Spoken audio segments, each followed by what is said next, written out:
Band includes lead vocals from Cy Snootles, who was animated with CGI for the special edition, along with a new singer, Joe Yowza, whose voice was based on the singer Joe Cocker. They sing the song titled Lapti Neck, which is Huttese for Work It Out.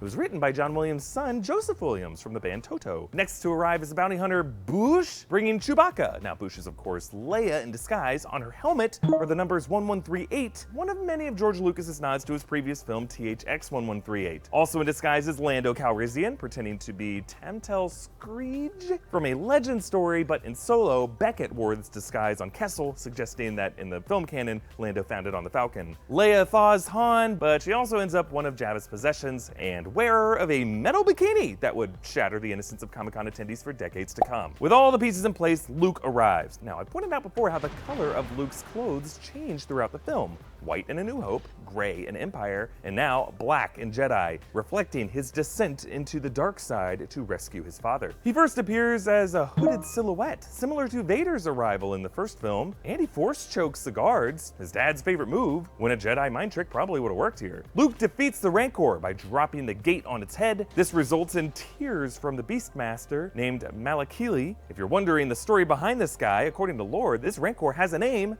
Patissa, and it actually saved Malakili's life during a Tusken Raider attack, and he planned to one day escape with the beast, before Luke killed it. They're taken to the Sarlacc, which George Lucas updated from the original version, a pit with teeth and tendrils, to a more visible beast with a large beak.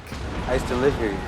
Actually, according to canon, when Luke was a kid, it was a popular dare among his friends to jump the Sarlacc pit in a low-flying sand skimmer, which is partly why he's so unafraid of it here. Luke makes his big move, having R2 launch to him his new green lightsaber. Now, originally, Luke's new saber was going to be blue, like his old one was. If you looked at early trailers and posters, it was blue there, but a scene showing Luke assembling and activating his new saber was cut from the film. So to avoid confusion that this wasn't the same lightsaber that he lost on Cloud City, they changed the color. Luke wildly swings the lightsaber to attack Jabba's men, whereas the lightsaber action of the first two films was more confined, limited mostly to duels and tauntaun surgery. This film draws more upon the swashbuckling stunts of pirate films and Errol Flynn movies. Luke's Jedi Knight skills are so deadly that he can now force kick the air to disarm and take down. Yes, that is how I choose to interpret this. Boba Fett suffers a sadly unceremonious death after Han knocks his jetpack by accident.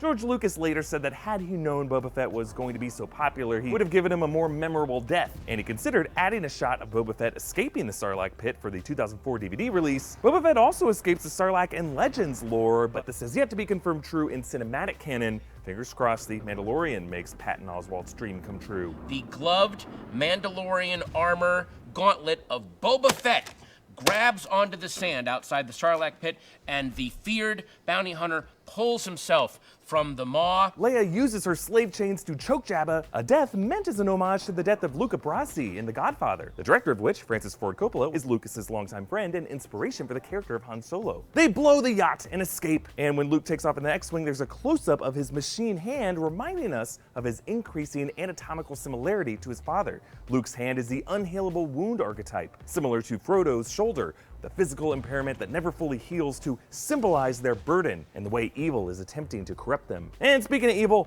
the Emperor arrives, and we'll only be calling him the Emperor here because he was not named Palpatine or Darth Sidious until later. Originally, this was Ian McDiarmid's first appearance in the role, with the part played by Marjorie Eaton and voiced by Clive Revill in The Empire Strikes Back before Lucas re-edited that scene in 2004. McDiarmid was initially just brought in to play the physical part of the character, but he impressed Lucas with his wicked demonic voice. He based that voice on a Japanese method of channeling a bass resonance through your stomach, resulting in this guttural croak that is now so iconic. It's not hard to do it yourself, just do it. On Dagobah, Yoda confirms that Vader is Luke's father. He also tells him,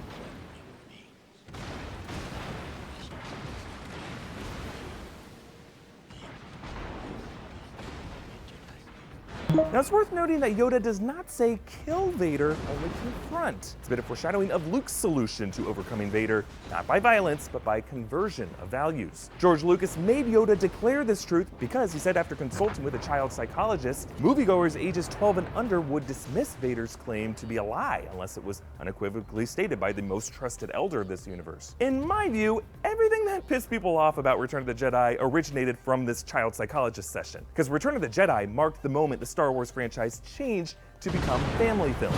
To be fair, this is what got me on board with the series as a 5-year-old. But, you know, over the years as a grown-up who sometimes acts like a 5-year-old, it kind of sucks to hear the directions this film almost went. For example, both Harrison Ford and Larry Kasdan wanted Han Solo to be killed off. But Lucas reportedly responded to that he didn't see much of a future in dead Han toys.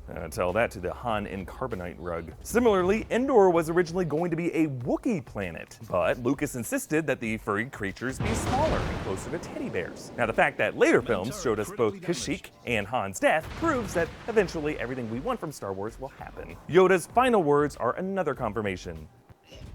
Concentrate fire on the designated targets.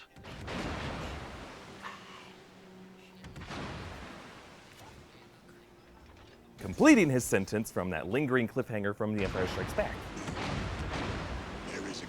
Further clarification is provided by Obi-Wan's ghost, who now uses some verbal gymnastics to explain how Anakin's dark side, Vader, killed Anakin's light side when he took over, and he helps him realize that Leia is his twin sister. So what I told you was true. A certain point of view. I kissed my sister, old man! Obi-Wan's deception was designed to make it easier for Luke to kill his father, to see him purely as evil. But that feeling of betrayal ends up being part of the reason Luke is able to defy his mentors to take a different approach toward Vader. The Rebel fleet regroups, led politically by Mon Mothma and militarily by Admiral Akbar. Akbar is a Mon Calamari from the ocean-covered world of Mon Cala, and according to canon, he was once the slave, interpreter, and personal pilot of Grand Moff Tarkin, from whom he learned Imperial strategy before he was freed, and rose through the ranks to become leader of the Rebel military. Mothma shares new intel about the second Death Star, and that the Emperor would be on it. Many Bothans died to bring us this information.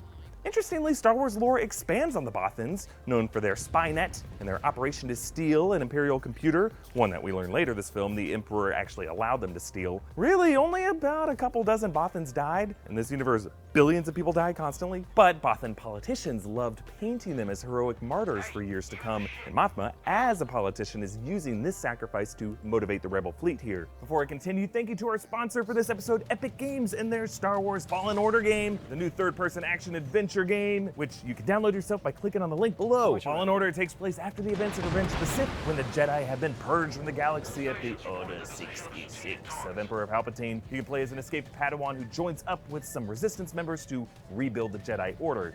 Good luck with that. I've joked before about the youngling who tastes Anakin Skywalker in Revenge of the Sith. Mr. Anakin, there are too many of them. What are we to do? Ah, no! Ouch! Ouch! No, stop! Ow! Ow! Ow! You know what? That's not funny. We should all have more empathy for what these poor kids went through. The game looks incredible and it's super fun to play, and enjoy Star Wars mythology where you just like cutting stormtroopers in half with a lightsaber. You're definitely going to want to jump on this. Star Wars Jedi Fallen Order is available in the Epic Games Store for $59.99. When you download it from the Epic Games Store, you get a free Stormtrooper skin in Fortnite. Use my link below to download Star Wars Jedi Fallen Order yourself, and use my Supporta creator code NewRockstars to help support the channel. Thanks again to Epic Games for sponsoring this episode. They head to the Forest Moon of Endor. In addition to Wookiees instead of Ewoks, Kasdan also wanted to replace this setting of Endor with what would have been the Imperial capital called Had Abaddon, which was later renamed in canon as Coruscant. Endor was shot in the Redwood Forest of Northern California, with its name taken